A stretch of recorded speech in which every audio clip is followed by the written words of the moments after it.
11,557 pengundi awal akan menunaikan tanggungjawab mereka pada hari ini untuk PRN Melaka dan sudah pasti tertumpu kepada 20 hari bulan ini juga untuk pengundian penuh untuk semua rakyat negeri Melaka akan membuang undi mereka memilih wakil-wakil mereka ke Dewan Undangan Negeri dan sudah pasti sejak beberapa hari lepas berbagai cerapan kita dengar dari on ground kita melihat kepada bagaimanakah situasi semasa kempen Norma Baharu ini dan salah seorangnya yang turun ke lokasi iaitu pengasas politik UiTM, Saudara Mujibu Abdul Muiz yang bersedia pada ketika ini. Assalamualaikum, Saudara Mujibu, boleh dengar saya?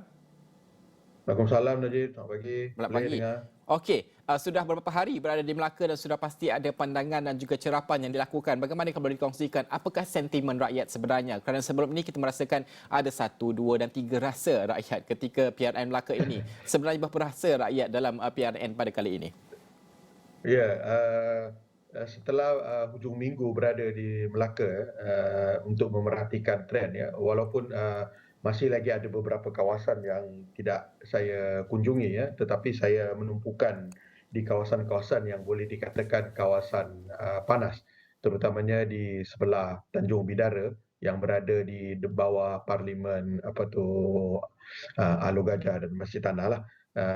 Jadi saya boleh katakan kalau sentimen rakyat ini rata-ratanya tidak mengharapkan pilihan raya negeri ini berlaku. Apa yang kita perhatikan ada kebimbangan 2P itulah ya, pandemik dan kebimbangan politik ya. Yang saya rasakan pandemik itu disebabkan melihat kepada apa yang berlaku di Sabah dan kebimbangan kepada keberulangan perkara tersebut menerusi pilihan raya negeri di Melaka dan juga kebimbangan politik kerana rata-rata melihat kesukaran untuk mana-mana parti pada kali ini mendapat satu majoriti yang kukuh untuk membentuk kerajaan negeri disebabkan banyaknya pilihan dan juga ketakutan bahawa perkara yang sama juga barangkali boleh berulang kalau majoriti itu tidak diperoleh, maka terpaksa membentuk satu kerajaan gabungan dan kerajaan gabungan ini mungkin mandatnya tidak akan sampai 5 tahun ataupun kalau 5 tahun berlaku perubahan di peringkat persekutuan yang mana kita faham pilihan raya umum di peringkat persekutuan ini lebih kurang 2 tahun saja. Jadi kalau ada perubahan di situ barangkali mungkin akan berlaku lagi aktiviti lompat parti, tarik sokongan yang membawa kepada pilihan raya sekali lagi. Maka perkara-perkara inilah yang saya rasa banyak difikirkan dalam kotak pemikiran pengundi di Melaka, terutamanya dalam konteks pilihan raya negeri yang pada ketika ini dilihat sangat tidak perlu dan sentimen serta mood rasa pengundi-pengundi di Melaka itu barangkali tidak melihat pilihan raya ini sebagai satu yang prioriti buat ketika ini.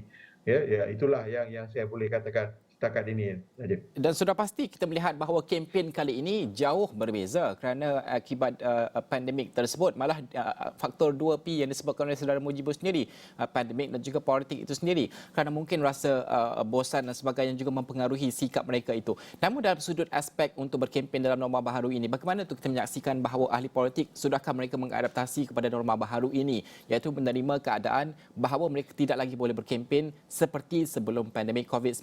Kalau kita melihat, Saudara Mujibu juga pernah sebutkan sebelum ini, iaitu kalau kita melihat di negara-negara luar, negara barat dan sebagainya, bukan soal rally itu yang menjadikan mereka untuk menarik pengundi dan sebagainya. Ini soal mungkin melalui debat, mencanangkan apakah manifesto mereka, apa yang mereka bawakan.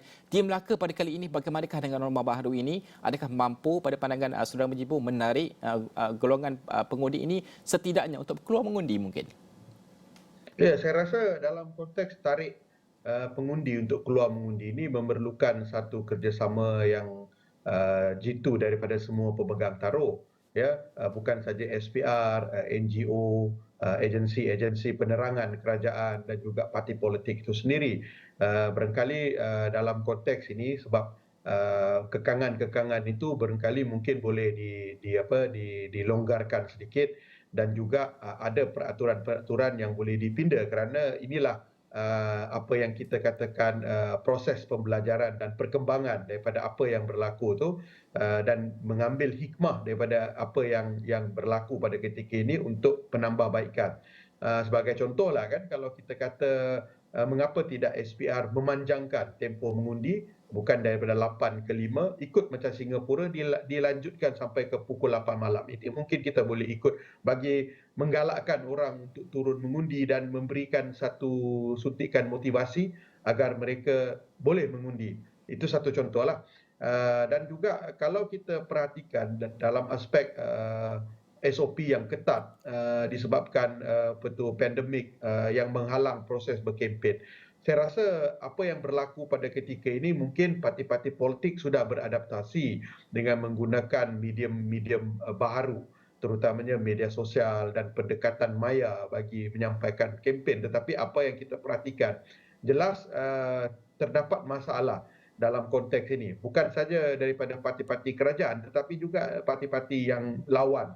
Ya, walaupun kita kata ada pembaruan yang diberikan oleh SPR, RTM juga sebagai medium rasmi kerajaan itu sedikit terbuka ya untuk membantu semua calon ya tanpa mengira parti untuk berkempen, tetapi jelas ada kekangan yang barangkali calon-calon rasakan tidak wajar dilakukan.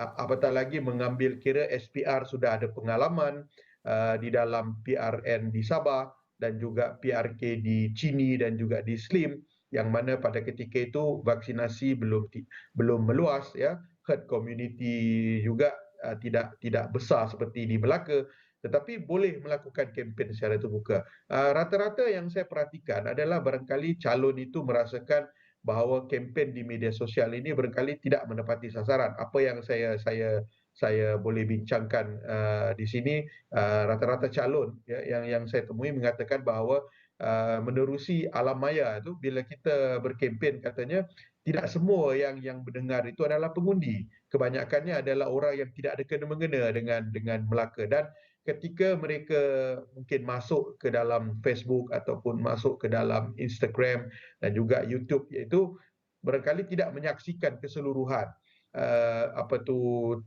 kempen ataupun ceramah yang dilakukan ya, mungkin masuk 5 minit lepas tu dia pergi ke tempat lain, maka hilang tarikan di situ, dan mungkin agak sukar juga bagi mereka untuk mendapatkan akses kepada segmen-segmen pengundi tertentu, pengundi yang berumur 50 tahun ke atas, 30 tahun ke atas, 30 tahun ke bawah, kerana tidak semua mereka ini ada akses kepada internet, dan mereka ini bukan juga kita kata pengguna tegar media sosial sebegitu dalam konteks untuk menyampaikan maklumat mereka. Terutamanya apabila setiap parti pada ketika ini mengemukakan hampir 80% muka baru, yang ketidakseimbangan mereka itu untuk dikenali di kalangan pengundi itu sangat tinggi. Ya, ada yang muka baru tetapi sudah lama dalam politik negeri Melaka. Jadi mereka mungkin tidak ada masalah lah, seperti mana yang saya selalu katakan kan, bad publicity is still publicity dalam konteks pilihan raya. Tetapi bagaimana mereka yang menjadi calon bebas, mereka yang menjadi calon muda yang tidak pernah barangkali terlibat secara aktif dalam politik tempatan, barangkali mereka juga ada setengah-tengah calon tu katanya sudah buat groundwork di kawasan DUN lain, tetapi apabila nama mereka diumumkan bertanding di dalam DUN lain. Jadi perkara-perkara itulah yang saya rasakan dalam tempoh lebih kurang 4 hari menuju ke hari pembuangan undi ini, barangkali SPR boleh sedikit fleksibel, ya, sedikit anjal, membuka ruang dalam tempoh yang berbaki ini untuk membenarkan barangkali kempen yang terbuka, tetapi barangkali boleh dibuat secara terhad di dalam lokaliti di kawasan yang tertentu, kerana persoalan yang paling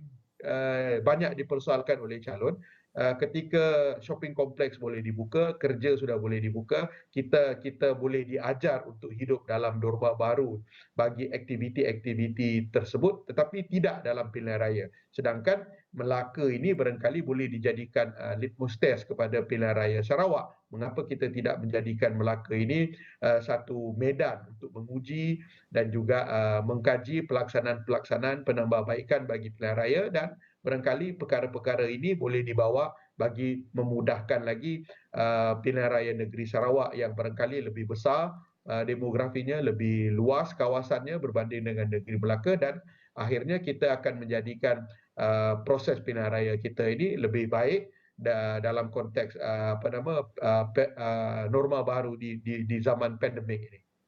Itu yang cuba kita fahamkan juga saudara Mujibur, kerana kita menyaksikan kali pertama kita menyaksikan banyak kompaun dikeluarkan kepada hampir semua parti politik yang bertanding pada PRN Melaka pada kali ini. Kalau kita melihat walkabout juga tidak boleh, ada juga dikenakan kompaun sebabkan melakukan walkabout. Ini adalah perkara yang paling mudah untuk kita fahami, dan juga ada juga calon mengatakan bahawa sampai 4 kali terpaksa minum pagi untuk memastikan bahawa SOP itu dipatuhi. Sedikit kumpulan, jumpa sedikit kumpulan dan sebagainya di kedai-kedai makan.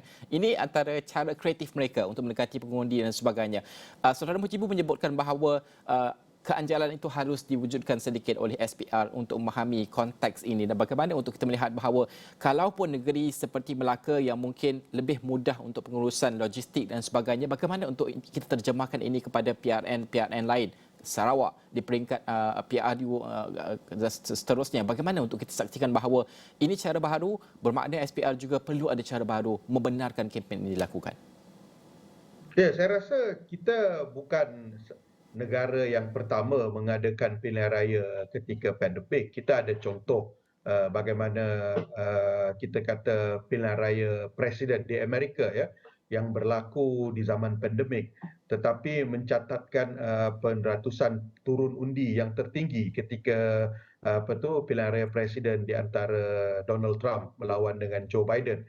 Apa yang berlaku ketika itu adalah sistem pilihan raya mereka membenarkan undi secara email dan juga memperkenalkan undi secara online. Maka kalau kita lihat itu bukan saja tidak menghalang pengundi hadir untuk mengundi, tetapi juga telah berjaya meningkatkan peratusan keluar mengundi disebabkan kemudahan tersebut. Jadi barangkali ini boleh dipikirkan ya, bagaimana perluasan undi pos yang sudah pun diluluskan oleh SPR contohnya boleh dibesarkan dalam konteks ini. Dan juga bagaimana berkempen ya, seperti mana yang Najib katakan, kompaun paling tinggi itu berkali berlaku dalam pilihan raya negeri Melaka. Bagaimana juga calon-calon mengatakan kempen-kempen yang tidak munasabah ini berlaku dikenakan kepada mereka, tetapi dalam masa yang sama di kedai makan ramai ya. Bagaimana hujung minggu lalu semua tempat di Tanjung Bidara itu penuh. Kedai-kedai popular asam pedas ya, penuh dengan sesak dengan manusia, tapi tidak ada apa-apa dikenakan. Tapi mereka yang berkempen ini walkabout tidak boleh berhenti lama, restoran pula dia katanya kalau nak berkempen tidak boleh nampak seperti dirancang, kena buat-buat macam nak makan, sampai kan katanya minum pagi itu sampai ada 10-11 kali berlaku dalam tempoh pukul 7 pagi itu sampai pukul 10 pagi disebabkan nak berkempen itu konon-kononnya nampak macam tak dibuat-buat. Maka saya rasa kalau kita ada pengajaran yang berlaku daripada Singapura, daripada Korea Selatan, daripada Amerika, bagaimana mereka membenarkan kempen, bagaimana di Amerika memperluaskan debat-debat di antara yang calon yang bertanding. Sebab bagi saya walaupun benda itu mungkin agak janggal dalam konteks Malaysia, tapi barangkali inilah masanya untuk kita mulakan begitu, kerana nak melakukan perubahan itu memang sesuatu yang sukarlah. Tetapi kalau kita sudah bermula dengan satu tahap, maka kita barangkali boleh berkembang daripada situ. Kerana dalam konteks pilihan raya, kita juga harus menerima hakikat bahawa penambahbaikan itu berlaku daripada perkara-perkara yang barangkali dilihat menghalang ataupun membantutkan usaha. Tetapi kita harus berkembang daripada situ. Sebab itulah bagi saya, kita akan menghadapi pilihan raya dalam tempoh 3 tahun ini, baik di Sarawak yang dijangkakan akan diumumkan pada 24 hari bulan ini, yang dikabarkan mungkin dijangka berlaku pada bulan Disember tahun ini, dan juga akan berhadapan dengan pilihan raya umum sedikit masa lagi. Kalau kita kata MOU di peringkat persekutuan itu katanya sampai Julai tahun 2022, maka daripada Julai dan ke atas itu kita akan berhadapan dengan mungkin satu pilihan raya umum yang pada ketika ini ramai melihat kita akan berhadapan dengan pandemik COVID-19 yang mungkin akan bertukar menjadi endemik, dan kita terpaksa hidup bersama-sama wabak ini seperti mana dengan wabak lain. Maka mungkin hikmah di sebalik ini adalah kita harus melihat bagaimana norma-norma baru itu diadaptasikan dalam semua aspek, terutamanya dalam konteks pilihan raya. Apatah lagi pada pilihan raya akan datang, kita akan membesarkan ruang demokrasi ini daripada 15 juta kepada hampir 24-23 juta pengundi. Maka penambah-penambahbaikan itu saya rasa memang perlu dan ia perlu dimulakan daripada PRN Melaka ini.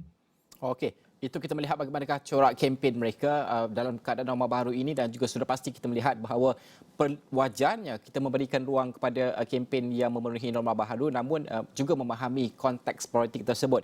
Namun bagaimana pula dengan sentimen pengundi mungkin Saudara Mujibu yang sudah menyaksikan? Adakah mereka sebab Saudara Mujibu sebelum ini pernah menyebutkan bahawa undi juga merupakan satu protes. Kalau keadaan penduduk di Melaka ini, adakah mereka memprotes kepada ingin membuktikan bahawa calon tersebut harus dihukum ataupun mereka mahu memilih calon-calon yang mereka rasakan akan mewujudkan kestabilan politik dan sekaligus membawa kepada jumlah pengundian ataupun jumlah pengundi yang keluar lebih ramai pada kali ini? Bagaimana keadaannya kalau Saudara Mujibu boleh kongsikan? Ya, saya rasa rata-rata yang saya temui itu masih lagi melihat pilihan raya ini untuk mengundi calon-calon yang mereka rasakan boleh berkhidmat di kawasan masing-masing. Tetapi barangkali dalam konteks sekarang dengan halangan pandemik dan seperti mana yang saya katakan tadi 2P itu kan, pandemik dan politik itu, barangkali motivasi pengundi itu sedikit kurang. Ya, kerana melihat tidak perlunya politik dan melihat satu perkara yang barangkali tidak menyelesaikan masalah dan mungkin akan membawa kepada pengulangan masalah ini semula.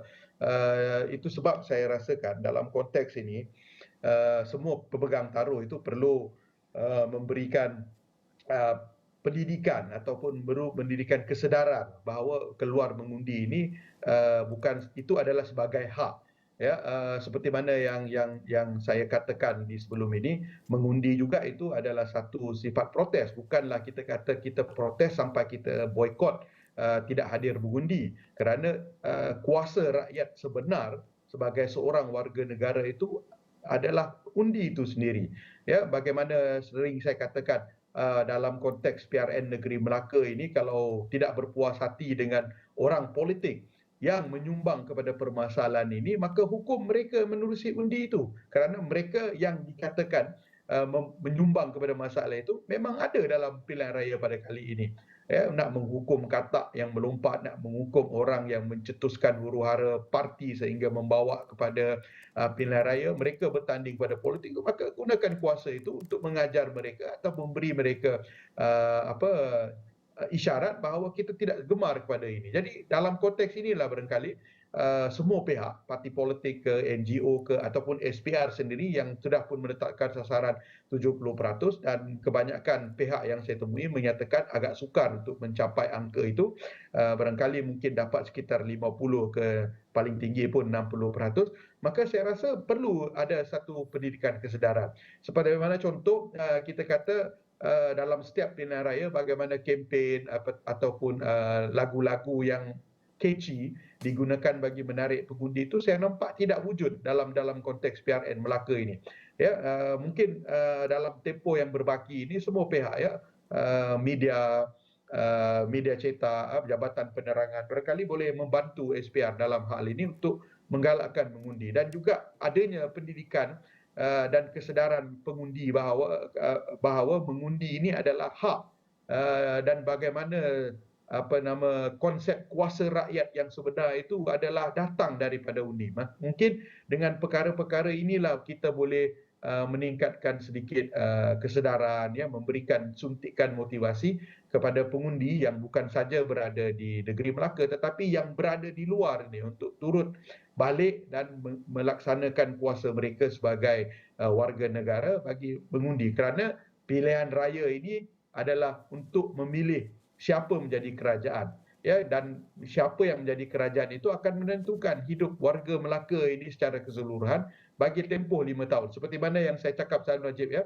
kerajaan ini penting kerana nak pakai kasut hitam ke, nak pakai songkok putih ke, di sekolah itu ditentukan oleh kerajaan. Jadi keputusan-keputusan begitu akan mempengaruhi hidup. Jadi kalau dia mempengaruhi hidup, maka keputusan yang bijak perlu datang buat pertama kali itu daripada pengundi yang bijak. Kalau pengundi ini tidak bijak memilih kerajaan yang tidak betul, maka tahanlah untuk tempoh 5 tahun ataupun lebih teruk nanti kalau mereka bergaduh di atas sana, rakyat akan dapat balik bahananya. Jadi kalau nak mengelakkan itu, maka mengundilah, keluarlah beramai-ramai. Kalau kita melihat kepada naratif kempen sepanjang untuk PRN Melaka ini sehinggalah kepada hari ini, kita melihat bahawa isu-isu di peringkat nasional ataupun isu-isu yang bukan mendasari di peringkat negeri itu lebih mendominasi. Sebagai contoh, kita melihat kepada bagaimanakah kita mengatakan soal integriti, kita mengatakan soal bahawa rasuah politik dan sebagainya ini masih lagi dimainkan di peringkat negeri tersebut. Kita mendengarkanlah manifesto tentang bagaimana untuk memajukan Melaka, memulihkan Melaka. Namun isu di peringkat nasional itu lebih mendominasi dan sebagainya. Bagaimana ini mampu menarik minat pengundi mungkin dan juga bagaimana pengundi melihat perkara ini, kerana pada akhirnya mereka merasakan bahawa mereka ini ditarik masuk ke dalam PRN pada kali ini. Mereka tidak mahu, belum bersedia kerana 2P tersebut. Namun isu yang dimainkan adalah masih lagi isu di peringkat nasional, isu-isu yang bersifat peribadi dan sebagainya. Ya, saya rasa barangkali ini bertitik tolak daripada perubahan landscape politik negara apabila parti-parti politik sudah mula sedar bahawa modal politik pembangunan itu semakin kurang diminati. Ya, setelah apa yang berlaku pada tahun 2018, kita berjaya menumbangkan ataupun menukar rejim lah ya, pentadbiran negara daripada Barisan Nasional kepada Pakatan Harapan yang pada ketika itu banyak diserang ataupun banyak dibebani dengan isu-isu yang berkaitan dengan integriti, isu-isu yang berkaitan dengan ketelusan, rasuah dan sebagainya, yang pada satu ketika dulu politik pembangunan ini sangat menjadi senjata yang ampuh kepada pemerintah dalam setiap pilihan raya, ya, pembangunan, kemakmuran ekonomi, pembuatan sekolah, universiti menjadi modal di setiap pilihan raya. Tetapi dalam konteks Melaka ini juga barangkali itu yang berlaku. Apatah lagi dalam setting dia yang memperlihatkan bagaimana setiap kawasan itu akan menghadapi 3 saingan daripada parti-parti yang sangat seimbang, maka melihat kepada ini keseimbangan yang menjadi leverage kepada setiap parti itu adalah isu-isu yang berkaitan dengan ketelusan ataupun banyak berkait rapat dengan isu-isu integriti dan rasuah. Sebab itu saya melihat dalam konteks PRN Melaka ini dia walaupun dilihat semacam perlawanan di peringkat nasional, walaupun dia berlaku di dalam satu pilihan raya yang bersifat negeri, tetapi mungkin kita melihat apa yang dipertontonkan ini adalah satu naratif yang barangkali akan mencorakkan pilihan raya umum yang ke-15. Ya, bagaimana isu-isu politik pembangunan ini walaupun masih lagi relevan dalam konteks pilihan raya, tetapi kepentingan dan prioriti untuk dibawa dalam berkempen itu sudah tidak lagi menjadi sesuatu yang dianggap penting. Jadi saya rasa kita barangkali menuju kepada satu politik yang melihat kepada isu-isu yang lebih universal, isu-isu yang lebih rentas kaum, ya, yang saya rasa tidak lagi mensasarkan kawasan bandar, luar bandar dan sebagainya. Walaupun kalau kita tengok dalam konteks politik di Sabah, ya, yang pada satu ketika kita nampak banyak masih lagi menjual isu-isu yang berkaitan dengan politik pembangunan, tetapi nampak lebih banyak kepada isu-isu yang universal, bagaimana isu unity dimainkan oleh Parti Warisan dan Pakatan Harapan, ya, dengan Sabah juga membawa kepada kestabilan, ya, daripada peringkat atas nasional, kesatuan politik dan sebagainya yang membawa ini. Jadi dinamika kepada konteks pilihan raya ini saya rasa berubah. Walau bagaimanapun saya rasa dalam berkempen, ya, walaupun saya rasa kita tidak dapat memerhatikan kempen itu dalam settingnya yang normal, ya, disebabkan oleh kekangan dan SOP yang dikenakan. Saya rasa banyak berkait rapat dengan kemampuan calon untuk mengolah bagaimana personal touch, politik hikmat, ya, dan juga penawaran mereka sebagai calon di situ terhadap masyarakat setempat itu menjadi sesuatu yang dijual, ya. Bagaimana contoh di Pengkalan Batu, ya, YB Datuk Nur Hizam ini dia berkempen dengan menggunakan pendekatan beliau yang banyak berhikmat ketika menjadi YB itu menjadi selling point. Jadi saya rasa benda-benda ini barangkali digambling, ya, isu-isu yang berkaitan dengan negeri dan juga perkara-perkara yang menjadi kita kata politik nasional itu diblend dan kemudian dibawa dalam konteks politik Melaka ni, dan akhirnya nanti mungkin kita cuba melihat mana satu di antara perkara-perkara ini yang memberi kemenangan kepada calon-calon, ya, dalam pilihan raya, dan terutamanya yang kita mahu tengok ni lah pada 20 hari bulan nanti siapa yang menang, bagaimana trendnya. Kerana kalau kita tengok daripada kempen yang begitu terhad ini, kita sukar untuk meramalkan, dan juga adalah salah untuk kita mengatakan parti ini menang sebab bendera dan posternya lebih menarik ataupun benderanya lebih banyak. Sebab kalau begitu sukarlah kita kata siapa nak tentukan pemenang. Najib. Tapi Saudara Mujibu, secara ringkasnya, adakah Saudara Mujibu menyebutkan bahawa ini adalah sukar untuk kita ramalkan? Adakah ini yang paling sukar untuk kita ramalkan pada setiap PRN yang kita saksikan sejak 2018? Ya, saya rasa barangkali mungkin PRN Melaka ini barangkali sukar untuk kita ramalkan. Barangkali juga kita akan ada elemen-elemen kejutan kerana dalam kempen yang senyap, ya, kita tidak tahu apa yang berlaku, bagaimana pattern dan corak yang akan ditunjukkan oleh pengundi di Melaka. Pertandingan 3 penjuru juga sudah memperlihatkan bagaimana tidak ada parti-parti yang benar-benar boleh mengatakan mereka akan keluar sebagai pemenang pada 20 hari bulan ini, apatah lagi dalam setting semasa yang kita kata mood dan juga psikologi pengundi itu yang bercampur baur dalam mengundi. Jadi saya rasa kebarangkalian untuk kita melihat satu keputusan yang terpecah atau mungkin membawa kepada satu keputusan di mana gabungan sekali lagi diperlukan bagi membentuk kerajaan negeri itu mungkin muncul, ya. Tetapi walau bagaimanapun saya rasa dalam kempen yang berbaki ini mungkin parti-parti politik sudah mula masuk gear 2, gear 3, gear 4, gear 5 ni. Jadi bagaimana mereka boleh mempengaruhi pengundi di saat akhir juga tu mungkin main peranan. Tetapi saya setuju dengan kenyataan Najib, mungkin ini satu pilihan raya yang sangat terbuka. Sukar itu mungkin satu perkataan yang berat untuk kita gunakan bagi mentafsirkan pilihan raya negeri Melaka, tetapi mungkin perkataan yang lebih sesuai adalah terbuka.